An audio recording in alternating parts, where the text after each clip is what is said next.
पितरवंश महाप्रभु की भक्ति से श्री राधा वल्लभ लाल जी अपने श्वेत द्वीप को छोड़कर के वृंदावन आ गए। श्री हरिराम व्यास जी के लिए जुगल किशोर जी प्रकट हो गए। रूप गोस्वामी के लिए श्री राधा गोविंद देव प्रकट हो गए। सनातन गोस्वामी के लिए ठाकुर जी मदन मोहन रूप में प्रकट हो गए। मधु पंडित के लिए ठाकुर जी गोपीनाथ रूप में आ गए। और हमारे स्वामी श्री हरिदास जी के लिए ठाकुर जी श्री बांके बिहारी लाल के रूप में प्रकट हो गए। क्या आपको ऐसा नहीं लगता कि इन भक्तों को वैकुंठ के मुक्ति प्राप्त करने के लिए सेवा कर रहा हूं? पीतांबरी कसी हो, मुखड़े पे एक हंसी हो, छवि मन में ये बसी हो, जब प्राण तन से निकले, श्री गंगा जी का तट हो, यमुना का वंशवट हो, मेरा सांवरा निकट हो, जब प्राण तन से निकले। बस हम इसी के लिए पुण्य कर रहे हैं कि नाथ आप कृपा करके पधारो बस। और परीक्षित, ये 7 दिन तुम मुक्ति के लिए मत मांगो। इन 7 दिनों में तो ऐसी भक्ति करो कि 7 दिन बाद तक्षक सर्प डसेगा, तुमको मुक्ति मिलेगी, तुमको भगवान के दर्शन होंगे। ये सोच पहले निकालो अपने अंदर से। 7 दिन बाद, मृत्यु के बाद भगवान का दर्शन नहीं करना है। 7 दिन के अंतराल में ही तुमको ठाकुर जी का दर्शन करना है, जीवित अवस्था में करना है। इस भावना से मेरे सामने बैठो। तब परीक्षित की मन बुद्धि शुद्ध हो गए। हाथ जोड़ दे, नहीं भगवान अब मुझे मुक्ति नहीं चाहिए, अब मुझे चिंता ही नहीं है मुक्ति की। अब तो केवल आप ऐसा कर दीजिए, मेरे 7 दिन की श्वास बची है, ये अंतिम श्वास जब निकले उससे पहले मुझे कोई ना दिखे, मेरे ठाकुर जी मुझको दिख जाए, ऐसी कृपा करो। तब सुखदेव जी कहते हैं ये तो केवल भक्ति से होगा, और भक्ति तुम्हारे चित्त में प्रकट हो ये केवल भागवत जी से होगा। मैं तुमको भागवत सुनाता हूं। तब यहां से सुखदेव जी भागवत सुनाना प्रारंभ करते हैं। बोलो भागवत महापुराण की। सबको हम प्रणाम मात्र कर लेते हैं। तो सृष्टि प्रसंग सुनाया गया। सृष्टि प्रसंग के बाद कपिल देवभूति संवाद। कपिल देवभूति संवाद में भगवान कपिल ने देवभूति माता से अनेक प्रश्न किए, भगवान ने सबके उत्तर दिए। तत्पश्चात ध्रुव चरित्र सुनाया गया। ध्रुव ने भगवान की प्राप्ति की, वन में जाकर के ठाकुर जी को अत्यंत आनंदित करके प्रसन्न किया। और ध्रुव ने अपनी भक्ति में भगवान से व्यसन मांगा, एडिक्शन। ठाकुर जी, मुझे इतनी अच्छी बात लगती है ध्रुव जी की। ध्रुव जी भगवान से कहते हैं, भगवान कहते हैं वरदान मांगो। ध्रुव क्या चाहिए? तो ध्रुव जी कहते हैं कि भक्ति मुह प्रवहता त्वयि में प्रसंगो भूयादनंत महता ममलाशयाना ये नांजसोल्वण मुरुव्यसनम भवाब्धिन निश्चय भवत गुण कथा मृतपान मत। देखो, एक बात मैं 2-3 कथाओं से कहता आया हूं, आपको भी कहूं। भक्ति में ये जरूरी नहीं कि आप कितनी देर बैठते हो ठाकुर जी के सामने। भक्ति में ये जरूरी नहीं आप कितनी परिक्रमा लगाते हो। भक्ति में ये जरूरी नहीं आप कितनी माला करते हो। भक्ति में ये जरूरत है सुबह से कुछ करते हो, पढ़ो, हाँ हनुमान चालीसा करता हूँ, दूसरे दिन सुनने बैठो कैसे करता हूँ,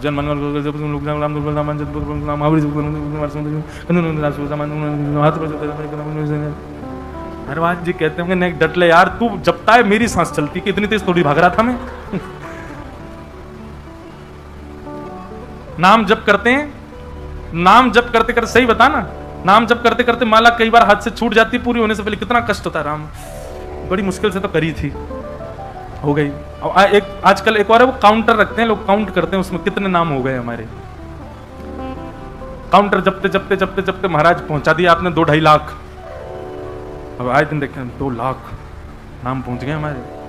तभी किसी बालक ने रिफ्रेश कर दिया, 0 कर दिए सवरे। नींद नहीं आ सकती फिर। अरे ये नहीं है।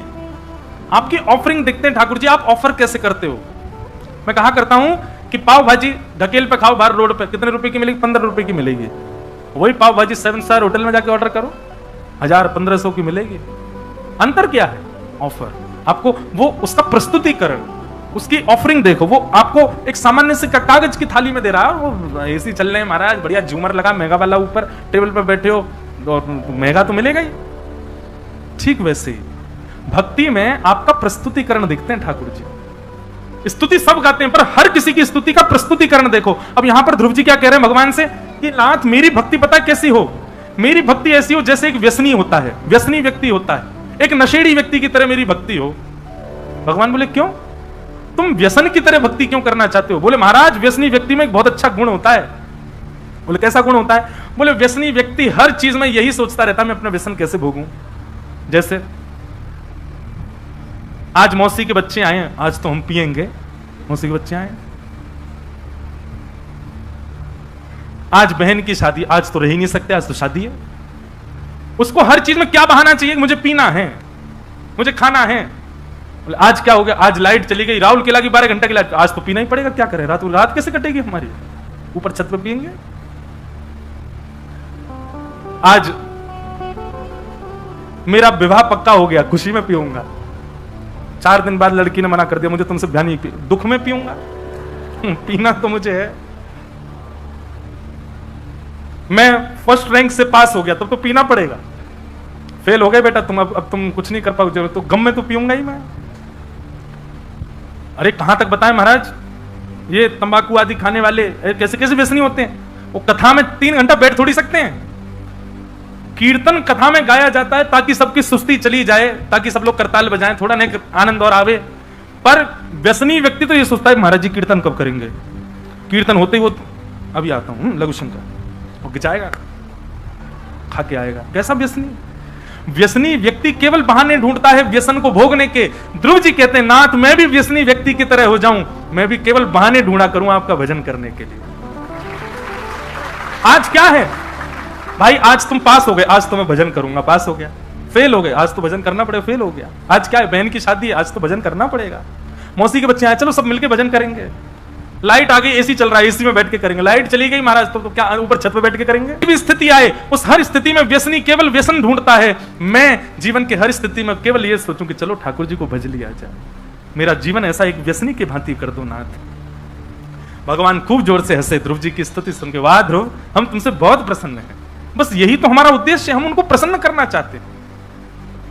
हमारी प्रस्तुतिकरण ऐसी हो। दाल चावल बना दिया, भोग लगा दिया ठाकुर जी का, ठाकुर जी भी ऊब जाते हैं, रोज 100 ही बना दे। कुछ नया तो करो, कुछ नवीनता तो लाओ उसमें, कुछ तो उसमें नवीनता करो। रोज एक ही स्तुति ठाकुर जी को सुना देते हो, उससे कब कितनी दिन मन लगेगा ठाकुर जी का? ठाकुर जी कुछ ना कुछ नवीन करते रहो ना। मैं कहता हूं इसको अपनी भाषा में रोलर कोस्टर भक्ति करो ठाकुर जी की। कभी तो ले गए ऊपर महाराज, ठाकुर जी बैठे, हाँ हाँ अब क्या करेगा पता नहीं, नीचे आ गए अब तो, ओ ठाकुर जी आनंद देते रहे, हंस रहे ठाके मार के। बोले आगे संग बहुत आनंद आवे भाई, बहुत आनंद करावे मुझे। कभी तो खूब ऊंचो ले जाए, कभी ऐसा महाराज नीचे घुमावे, पेट में गुदगुदी कर दे मेरी। ठाकुर जी को ऐसा सुख मिले, ऐसी भक्ति करो ना ठाकुर जी की। 50 साल हो गए, एक ही तरीका से वही चल रहा है जैसा 50 साल से है, वैसी भक्ति चल। ठाकुर जी नहीं बैठते फिर वहां पे, अपना प्रतिनिधि छोड़ दे, तो तुम रहो यहाँ पे, अपनी मूर्ति को तू रहे यहाँ पे, तू ही खा इसके दिन के रोज के चना बादाम, मुझ पे नहीं खपते। तो ध्रुव जी की स्तुति से हमने ये सीखा, ध्रुव जी ने भगवान की स्तुति गाई। इन्हीं के वंश में आगे चल करके राजा अंग हुए, उनके बेटा बैन हुए, बैन के पुत्र पृथु हुए। पृथु महाराज ने भगवान की स्तुति गा करके 10,000 कान मांगे। ऐसे पृथु महाराज को हम प्रणाम करते हैं। फिर आगे चल करके महाराज भूगोल खगोल का वर्णन किया गया और नरकों का वर्णन करते हुए अजामिल उपाख्यान सुनाया गया। तत्पश्चात वृत्रासुर की स्तुति सुनाई। वृत्रासुर ने भगवान की स्तुति गाई है। अहम हरे तब पादैक मूल दासानुदासो। जितने भी वैष्णव यहां बैठे हैं, वृत्रासुर की स्तुति निकालिए प्रिंट और याद कीजिए, रोज गाया कीजिए अपने ठाकुर जी के आगे, और अर्थ आज सुनकर के जाइए वृत्रासुर कहता क्या है अपने ठाकुर जी से। श्रीमद वल्लभाचार्य जी महाराज कहते हैं हर वैष्णव को निष्काम भक्ति किसको कहते हैं, ये वृत्रासुर से सीखो। वृत्रासुर की कथा भी कई बार मैंने विस्तार से सुनाई है।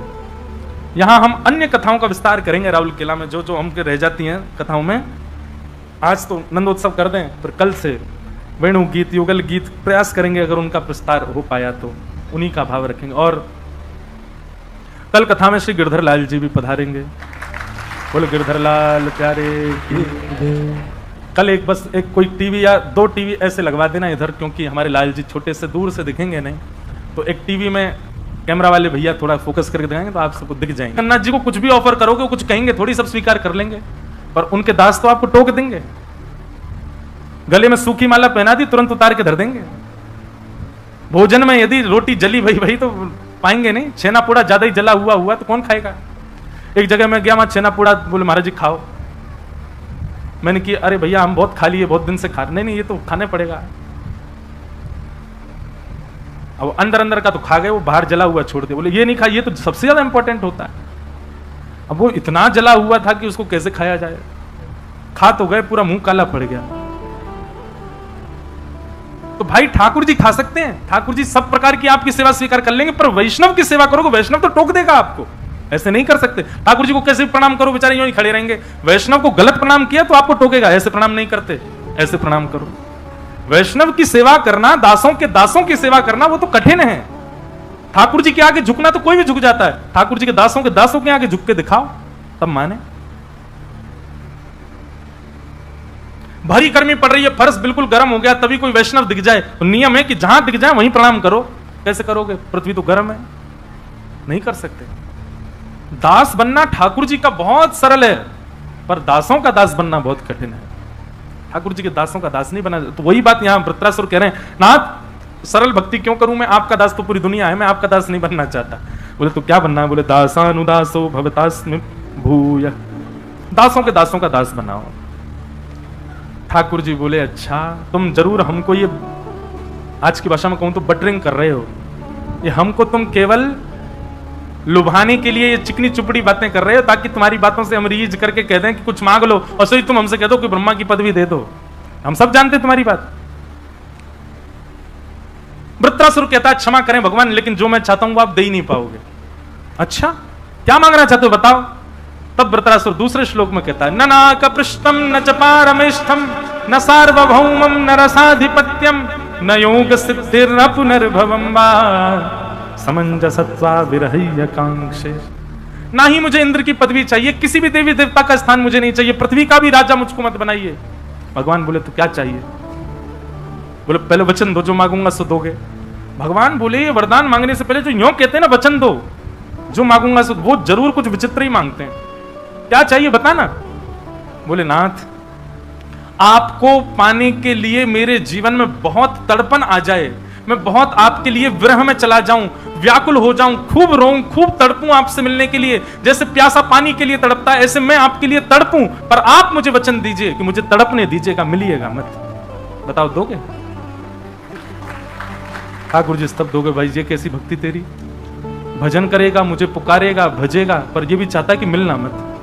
क्यों, क्योंकि ठाकुर जी जब आपसे मिलने की तड़प होती है ना, तो रोम रोम को आप स्पर्श करते हो, पर जब आप मिल जाते हो तब केवल आंखों को दिखाई देते हो। दर्शन जब होता है तो केवल नेत्रों को दिखाई देते हो, लेकिन जब विरह होता है तो बुद्धि, मन, कान, आंख, जिह्वा, हाथ, पैर, समस्त इंद्रियां केवल यही बचती हैं कि कब मिलेंगे, कब मिलेंगे, कब मिलेंगे।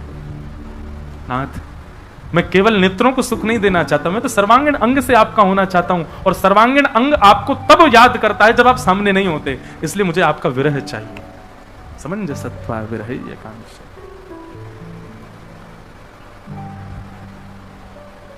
इस प्रकार वृत्रासुर ने भगवान की स्तुति गाई। बोलो भक्तवत्सल भगवान की। ऐसे ऐसे प्रसंग हैं भैया भागवत में, कहां ले जाएं हम इनको। इतनी कथा करते हैं पर हर बार हर कथा में कुछ नवीन भाव प्रकट हो जाता है। आगे श्रीमद् भागवत में प्रहलाद चरित्र सुनाया गया, जहां पर भक्त प्रहलाद ने एक विपरीत कुल में, विपरीत खानदान में, विपरीत परिवार में, विपरीत समाज में, विपरीत माहौल में रहकर के भी भगवान को प्राप्त किया। मैं कहा करता हूं कथा में, माताजी डॉक्टर, पिताजी डॉक्टर, और उसके बाद बेटा भी डॉक्टर बन जाए कोई बड़ी बात नहीं है, लेकिन माताजी भी डॉक्टर नहीं है, पिताजी भी डॉक्टर नहीं है, परिवार में दूर दूर तक कोई वैद्य नहीं है, और फिर बेटा डॉक्टर बन के निकले तो उसकी बड़ी प्रशंसा होती है। ये भी भक्त हैं, वो भी भक्त हैं, आगे भी भक्त हैं, पीछे भी भक्त हैं, चारों तरफ भक्ति भक्त हैं, उसमें तुम भी भक्त हो गए, कोई बड़ी बात थोड़ी है। लोग बात कहते हैं महाराज जी स्कूल का माहौल हमारा ऐसा, कॉलेज का ऐसा, कॉलेज वहां ऑफिस का माहौल बड़ा अलग सा है, वहां हम भक्ति नहीं कर पा रहे हैं, क्या करें। प्रहलाद जी का चरित्र सुनो। प्रहलाद जी ने माहौल का त्याग नहीं किया, प्रहलाद जी ने परिवार का त्याग नहीं किया, प्रहलाद जी ने विद्यालय का त्याग नहीं किया, प्रहलाद जी ने राक्षसत्व का त्याग नहीं किया, हर चीज को स्वीकार किया, क्योंकि सब वस्तु भगवान ने प्रदान की है। सबको स्वीकार करते हुए सबके बीच रह करके भजन किया। इसलिए भैया परिस्थितियों को मत कोसो ठाकुर जी के भजन के लिए। प्रहलाद जी महाराज ने बीच राक्षसों के रह करके भजन किया। आज पिता ने प्रहलाद जी को पकड़ करके कहा, तेरा स्वामी, तेरा नाथ हरि कहां है, बता मैं आज उसको देखूं। बोले खंबायु अग्निम सलिलम महिम च ज्योतिंसि सत्त्वानि दृशो द्रुमादिन यत्किंच भूतम प्रणमेदनन्यम। पिताजी, शरीर मुद्रांश हरे शरीरम, संसार में दिखने वाली हर वस्तु हरि का शरीर है, सब कुछ हरि है, सब जगह वो विद्यमान है। बोले अच्छा इस खंबे में है? बोले हाँ मुझे दिख रहे हैं। जैसे ही खंभ भेदन किया भगवान नृसिंह प्रकट हो गए। बोले नृसिंह भगवान की। क्या नृसिंह भगवान खंभों में रहते हैं? नहीं, खंबे में नृसिंह भगवान नहीं है। प्रहलाद के विश्वास में नृसिंह भगवान है। प्रहलाद का भरोसा है कि यहां नृसिंह है, इसलिए भगवान वहां नहीं जहां मंदिर, भगवान वहां जहां आपका विश्वास। प्रयागराज में एक सेठ जी थे, उनकी बहुत बड़ी संपत्ति थी, उनकी कोई संतान नहीं थी, तो उन्होंने कुंज बिहारी भगवान का मंदिर बनवा दिया। दोनों पति पत्नी मिलकर के कुंज बिहारी भगवान की सेवा करते, उन्हीं को ही अपना पुत्र मानते थे। विश्वास कितना प्रबल होता है देखो, बिल्कुल सत्य घटना है और ज्यादा 50-60 साल पुरानी घटना है। कुंज बिहारी भगवान को ही अपना पुत्र मानते थे। गांव के लोगों ने सेठ जी से एक दिन कहा कि भैया तुम्हारी इतनी संपत्ति, इतना व्यापार, इतना सब कुछ, तुम्हारा बड़ा वैभव है गांव में, कोई बालक गोद ही ले लो, उसके नाम सब कर जाना। सेठ जी बोलते अरे बालक की क्या जरूरत है, कुंज बिहारी मेरे पुत्र हैं, सब इन्हीं का है, जितनी खेती बाड़ी, जितनी संपत्ति, जितना सब कुछ इनके नाम कर दूंगा। एक वयोवृद्ध हंस करके कहने लगा, बोले संपत्ति तो इनके नाम कर जाओगे, पर पुत्र के और भी काम होते हैं, वो कौन करेगा? बोले तुम्हारे कौन करेगा? बोले हमारे तो पुत्र हैं। बोले मेरे पुत्र कुंज बिहारी हैं, वो करेंगे मेरे सारे काम। बोले अरे काम तो सुनो। बोले बताओ। बोले पिता की मृत्यु पर पुत्र आकर के अंतिम संस्कार करता है, तुम्हारे कुंज बिहारी करेंगे तुम्हारा संस्कार? एक क्षण के लिए कुंज बिहारी की ओर देखा और नेत्रों में आंसू भर आए सेठ जी के। बोले कि मैं देखने के लिए बैठा तो नहीं रहूंगा तब, पर तुम लोगों को दिखेगा, मेरा संस्कार यही करेंगे आकर के। कह दी उन्होंने बात, सबने मजाक में ले ली, चले गए। 20-22 वर्ष बाद जाकर के सेठ जी की मृत्यु हुई। और जब मृत्यु हुई तो कोई तो था नहीं उनके परिवार में। गांव के लोगों ने अर्थी बनाई, गांव के लोगों ने सब काम किए, गांव के लोगों ने चिता बनाई। बस उन सेठ जी का एक काम था कि वो शाम को गांव के सारे बच्चों को बैठा करके सबको रेवड़ियां बांटते थे, किसी को कुछ देते थे, मीठा खिलाते थे, सबसे बहुत प्रेम था। तो सब बच्चे उनकी शव यात्रा में गए और सब बच्चे खूब रो रहे थे। उन्हीं बालकों में एक छोटा सा बालक, जब चिता पर सेठ जी का शरीर रख दिया तो वो बालक उनके पैर के अंगूठे को पकड़ करके गए, सेठ जी आप अब मुझे दूध कौन पिलाएगा? रात में मुझे बैठा के दूध कौन पिलाएगा? सेठ जी मुझसे बातें कौन करेगा? सेठ जी मुझे कौन भोग लगाएगा? गांव के लोग बोले सेठ जी का बच्चों से बड़ा प्रेम है, भैया एक काम करो, इन्हीं बालकों में किसी से अंतिम संस्कार करवा दो सेठ जी का। 20-22 साल पहले सेठ जी ने कहा था, किसी को इतना याद भी नहीं, तो वही बालक जो अंगूठा पकड़ के रो रहा था, उसी बालक को अग्नि दे दी। बोले तुम ही संस्कार करो। बता दिया, उन्होंने संस्कार किया। संस्कार के बाद सब लोग बोले भैया यमुना जी में स्नान करो, एक एक गोता लगा के अपने अपने घर चलो। सबने गोते लगाए। जैसे ही उस बालक ने गोता लगाया सब बाहर आ गए, लेकिन वो बालक बाहर नहीं आया। खूब ढूंढा गोताखोरों ने, लेकिन बालक नहीं मिला जमुना जी के अंदर। तब वयोवृद्धों को याद आया, बोले सेठ जी कहते थे मेरा संस्कार तो कुंज बिहारी करेंगे। अरे भाई दौड़ करके चलो सेठ जी के मंदिर में, कुंज बिहारी है कि नहीं देखो वहां जाकर के। सब दौड़ करके गए तो क्या पाया, कुंज बिहारी तो खड़े थे, पर सिर से लेके पैर तक जितने वस्त्र थे सब यमुना जी के जल चुचा रहा था सबसे। मानो उन सेठ जी का संस्कार करके ठाकुर जी आए। ठाकुर जी किसमें विराजमान है? विश्वास, भरोसा। भरोसा होगा, मानो तो मैं गंगा मां हूं, ना मानो तो बहता पानी। विश्वास है तो जगन्नाथ है, विश्वास नहीं है तो दारू, दारू ब्रह्म है, लकड़ी के समान है। विश्वास। प्रहलाद जी ने कहा कि हाँ ठाकुर जी हैं। खंभ भेदन करके भगवान नृसिंह प्रकट हो गए और प्रकट होकर के हिरण्यकश्यप का वध कर दिया। प्रहलाद जी ने स्तुति गाई, भगवान ने उन पर अनुग्रह किया। बोलो भक्तवत्सल भगवान की जय। गजेंद्र मोक्ष की कथा सुनाई गई, बलि वामन अवतार सुनाया गया और सब सुनाते हुए नवम स्कंद में गंगा जी का प्रादुर्भाव, श्री राम जन्म की कथा और श्री राम अवतार का मंगल विषय सुनाया गया। एक श्लोक में संपूर्ण राम कथा है। सब लोग प्रणाम करो राम जी को। गुरुवर थे त्यक्त राज्यो व्यचरिदनुवनं पद्म पद्भ्यां प्रियाया पाणिस्पर्शा क्षमाभ्यां रजत पथरुजो यो हरीन्द्रानुजाभ्यां वैरूप्याशुर्पणख्या प्रिय विरहरुषारोपित भ्रूविजम्भ तस्ताब्धिर्बद्ध सेतु खलदव दहन कौशलेन्द्रोवतान्न। बोलो राजा रामचंद्र भगवान की जय। भगवान श्री राम का मंगल विषय यहां सुनाया गया। 2 अध्यायों में श्री राम कथा सुनाई गई। तत्पश्चात यहां पर चंद्रवंश की कथा सुनाई और उसी चंद्रवंश में प्रकट हुए भगवान श्री कृष्ण। अब यहां से 10वां स्कंद प्रारंभ होता है कि कथितो वंश विस्तारो भवता सोम सूर्ययो राज्ञांचो भयवंशानां चरितं परमाद्भुतम्। 2 श्लोकों में संपूर्ण कृष्ण कथा सुनाकर के श्री सुखदेव जी महाराज विश्राम ले लिए। परीक्षित जी ने चरणों में प्रणाम करते हुए कहा, भगवान 2 श्लोकों में आप कृष्ण कथा मत सुनाओ। आपने इतने सारे राजाओं की कथा विस्तार से सुनाई, मैंने सबको सुना, पर जिनकी कथा सुनने के लिए मैं यहां बैठा हूं उनकी कथा विस्तार से सुनाओ। अरे कहा तो मैं पहले मुक्ति की कामना कर रहा था, आपने ही कहा कि भक्ति मांगो, और जब भक्ति मांग रहा हूं तो आप उन कृष्ण की कथा 2 श्लोकों में सुना रहे हो। मथुरा में जन्म लिया, गोकुल में ये किया, वृंदावन में ये किया, मथुरा में जाकर कंस को मारा, द्वारिका में ये लीला, और ये सारी बातें आप 2 शब्दों में सुना करके ऐसे शांत मत कीजिए भगवान, विस्तार से सुनाओ। परीक्षित जी महाराज कहने लगे, सुखदेव जी कहने लगे, परीक्षित तुम 4 दिन से एक ही आसन पर बैठे हो, थोड़ा उठ लो, कुछ खा पी लो, थोड़ा आराम कर लो, फिर सुना देंगे। सुखदेव जी महाराज कहते हैं, भगवान अब मुझे भूख प्यास नहीं लगती, मुझे नींद नहीं आती है। वास्तव में सोने पर व्यक्ति को जो ऊर्जा प्राप्त होती है, भोजन करने पर जो बल प्राप्त होता है, जलपान करने पर जो शीतलता मिलती है, वो ऊर्जा, वो बल, वो शीतलता मुझे आपकी वाणी में प्राप्त हो रहा है। अब मुझे किसी अन्य की आवश्यकता नहीं। आप कृपा करके अब तो मुझे विस्तार से कथा सुनाओ।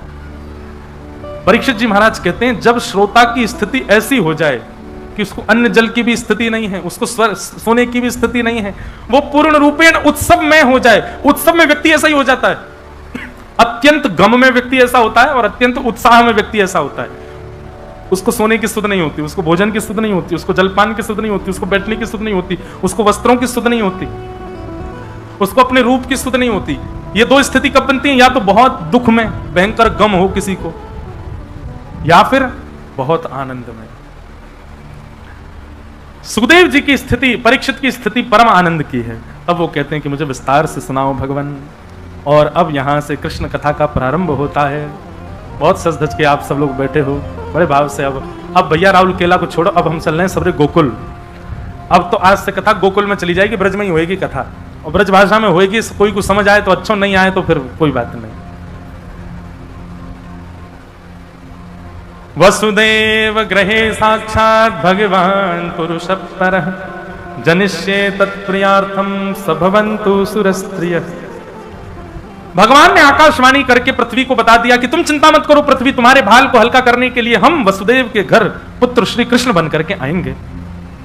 यहां पर मथुरा के राजा उग्रसेन के बेटा का नाम है कंस, और उग्रसेन के छोटे भाई देवक की बेटी का नाम है देवकी। तो मतलब अपने चाचा की बेटी का ब्याह कंस ने वसुदेव जी के साथ में करा दिया। वसुदेव जी के साथ देवकी का ब्याह हुआ, और उस ब्याह के उपरांत कंस विदा करने के लिए जा रहा था। तभी देवताओं ने आकाशवाणी करके कहा, कंस, इसी बहन को जिसको तुम विदा करने जा रहे हो, इसी का 8वां गर्भ तुम्हारा काल होगा। जैसे ही सुना काल होगा, तुरंत उसकी मनस्थिति बदल गई। अच्छा एक बात सुनो, आपके मन में आया मुझे जगन्नाथपुरी जाना है, वहां जाके महाप्रसाद पाना है, वहां जाके समुद्र स्नान करना है, वहां जाके संतों के दर्शन करने हैं। आपके मन में ये भाव बहुत तीव्रता से प्रकट हो गया, और अचानक से किसी ने थोड़ा सा कुछ आके कह दिया, अरे जगन्नाथपुरी में तो ऐसा है, और तुरंत आपका मन खट्टा हो जाए, तो समझ जाना आप ही कंस हो। जो एक क्षण में एक बात पर ठाकुर जी पर अविश्वास कर देते हैं, वो कंस है। लेकिन कोई कितना भी कुछ कहता रहे, आपके तन पर, आपके चित्त पर उसका कोई प्रभाव ना पड़े।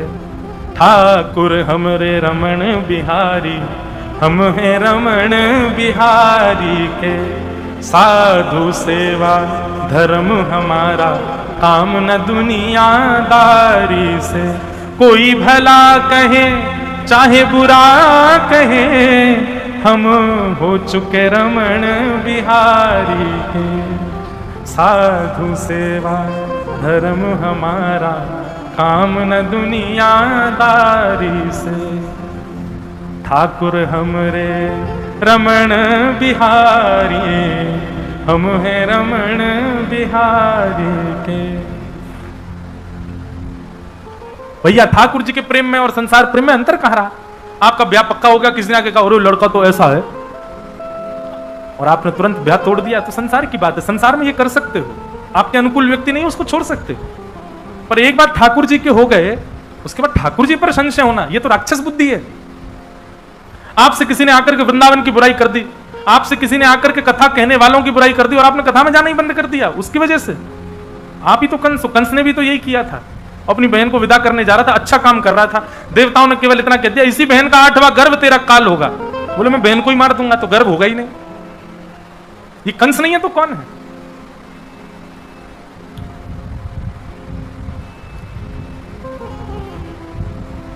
केश पकड़ लिए देवकी के, जैसी तलवार निकाल करके सर धड़ से अलग करने लगा। वसुदेव जी ने चरण पकड़ लिए, जितने बालक होंगे हम सब तुमको दे देंगे, लेकिन देवकी को मत मारो। वसुदेव जी की बात पर विश्वास करके देवकी को मुक्त कर दिया, दोनों को कारागृह में डाल दिया। 6 बालकों की हत्या कंस ने की, और 7वें बालक के रूप में स्वयं शेषनाग भगवान ही शेषावतार बलराम जी के रूप में पधारे। परंतु कुछ महीना देवकी के गर्भ में रहे होंगे, भगवान को मन में आया कि भाई ये बलराम जी हैं, बड़े क्रोधी हैं, जन्म लेते ही मार देंगे कंस को, और इन्होंने कंस को मार दिया तो जो काम हमको करना है वो तो हो ही नहीं पाएगा। योग माया को बुलाया, वैष्णो देवी को बुला करके कहा कि आप जाइए, जाकर के हमारा एक काम कर दीजिए। बोले क्या? दाऊ दादा को देवकी मैया के गर्भ से स्थानांतरित करके रोहिणी मैया के गर्भ में पहुंचा दो। रोहिणी भी वसुदेव जी की पत्नी है, और ऐसा वर्णन आता है कि वसुदेव जी महाराज हर महीना 2 महीना में, उनकी 7 पत्नियां थी, वो अपनी पत्नियों से मिलने जाते थे। कंस इतना तो दया करता था, मेरे जीजा जी हैं, इनको थोड़े दिन के लिए जाने, कुछ क्षण के लिए जाते थे। भगवान ने कहा रोहिणी मैया गोकुल में रहती हैं यशोदा मैया के पास, और वो देवकी इनकी वसुदेव जी की पत्नी है। हे योग माया आप कृपा करो और बलराम जी को रोहिणी मैया के गर्भ में पहुंचा दो। तो बलराम जी की दोनों मैया हैं, देवकी भी मैया हैं और रोहिणी भी मैया, दोनों के गर्भ में रहे हैं, इसीलिए उनका नाम शंकरषण, उनका एक गर्भ से आकर्षण करके दूसरे स्थान पर उनको भेजा गया है। कंस को पता चला 7वां बालक गर्भ में ही खत्म हो गया, और 8वें बालक के रूप में भगवान श्री कृष्ण पधार रहे हैं। भादों का महीना, अष्टमी तिथि, कंस ने महाराज द्वारपाल बढ़ा रखे हैं, सैनिक बढ़ा रखे हैं, 2-2 ताले लगवा रखे हैं, कहीं से भी मेरा शत्रु निकल के भाग ना जाए। लेकिन जिस दिन ठाकुर जी का प्रादुर्भाव हुआ, उस दिन ऐसी ब्यार बह रही है, ऐसी हवा चल रही है कि उसमें इतनी अच्छी सुगंध है, उसका स्पर्श अच्छा लग रहा है, उसकी सुगंध अच्छी लग रही है, सबको बहुत सुख लग रहा है। सब आज चैन की नींद में सो रहे हैं, सबको इतनी गहरी नींद आई है कि महाराज जो जहां बैठा है उसको ऐसा लग रहा है यही मखमली गद्दा, यहीं सो जाओ। बारिश के बाद एक ऐसा माहौल हो जाता है, वातावरण, ऐसी हवा चलती है, खिड़कियां खोल देते हैं लोग, पंखे बंद कर देते हैं, उस दिन सबको सुख लगने लगता है। ऐसा ही सुख का वातावरण पूरे गोकुल में, पूरे ब्रह्मांड में हो गया। गहरी निद्रा में कंस सोए हैं, सारे सैनिक सोए, द्वारपाल सोए, सब सोए हैं, केवल वसुदेव और देवकी जागे हैं। और जैसे ही भादों का महीना, अष्टमी तिथि, अर्धरात्रि का समय हुआ, एक दिव्य तेज देवकी मैया के गर्भ से प्रकट हुआ, और शंख चक्र गदा पद्मधारी श्री बालकृष्ण प्रभु प्रकट हो गए। बोलो बाल कृष्ण लाल की जय। हाथ जोड़ करके सब लोग प्रणाम करो। तमद्भुतम बालकमम्बुजक्षणम चतुर्भुजम शंख गदायुधायुधम श्रीवत्सलक्ष्मं गलसौभकौस्तुभम पीतांबरम सांद्रपयोदसौभगम। ठाकुर जी का चित्र अपने मन में बनाओ। कैसे हैं ठाकुर जी? बोले नन्हे से बालक हैं ठाकुर जी, लेकिन ठाकुर जी की 4 भुजा हैं, और चारों भुजाओं में शंख चक्र गदा पद्म धारण किया है। नन्हे से ठाकुर जी हैं, लेकिन पीतांबरी पहन के आए हैं। नन्हे से ठाकुर जी हैं, पीली धोती पहन के आए हैं। नन्हे से ठाकुर जी हैं, लेकिन ऐसा लग रहा है चंदन की इत्र लगा के आए हैं। घुंघराले केश हैं, सिर पर मुकुट धारण किया है, गले में कौस्तुभ मणि पहन करके भगवान आए हैं। देवकी मैया और वसुदेव जी ने प्रणाम किया, और देवकी मैया ने प्रार्थना की, भगवान आपने बड़ी कृपा की कि आप हमारे यहां संतान बन के आए, लेकिन अनुभव तो पूरा पूरा कराओ, फीलिंग तो आ ही नहीं रही है। बोले क्यों? कपड़े पहन के कौन सा बालक आता है? और 4 भुजाओं में कौन सा बालक जन्म लेता? और बालक जन्म लेती खड़ा हो गया सामने। वो तो देवकी मैया थी, आजकल की मैया होती है, जन्म लेती बालक खड़ा हो जाए तो प्राण त्याग दे भैया। मैया बोली कौन आ गया ये? ठाकुर जी। ऐसा अनुभव तो कराओ कि आप बालक बन के आए हो। भगवान बोले देखो हम पूर्ण रूपेण यदि लीला में प्रवेश कर गए तो फिर पूरी लीला करेंगे, और पूरी लीला करेंगे तो फिर लीला हमारी थोड़ी बड़ी है, हमको कुछ दिन के लिए ब्रज भेजना पड़ेगा आपको। ब्रज में जाएंगे, ब्रजवासियों का प्रेम लेकर के, वहां बढ़िया माखन मिश्री खाए करके, और महाराज थोड़े 11 वर्ष की आयु हो जाएगी ना, थोड़े बड़े हो जाएंगे, तब आएंगे, तब आकर के कंस को मारेंगे। कितने दिन का वियोग सह पाओ मैया, तो बताओ। देव की मैया बोली, आप जीवन पर्यंत पुत्र के रूप में प्राप्त हो गए, उसके लिए 11 वर्ष के लिए यदि तप करना पड़े तो मैं करूंगी, पर आप बालक बने।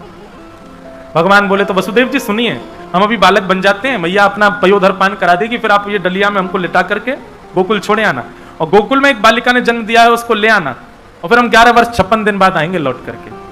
भगवान ने दुग्धपान किया, देव की मैया के नेत्रों से आंसू गिरने लगे, ठाकुर जी को अपने वक्ष से लगा करके यशोदा मैया, देव की मैया इतनी प्रसन्न है, परब्रह्म को पुत्र के भांति अपनी गोद में खिला रही है। वसुदेव जी बोले, भगवान आपने आज्ञा तो कर दी, पर मेरे हाथों में हथकड़ियां, पैरों में बेड़ियां, इतने दरबान कैसे लेके जाऊं?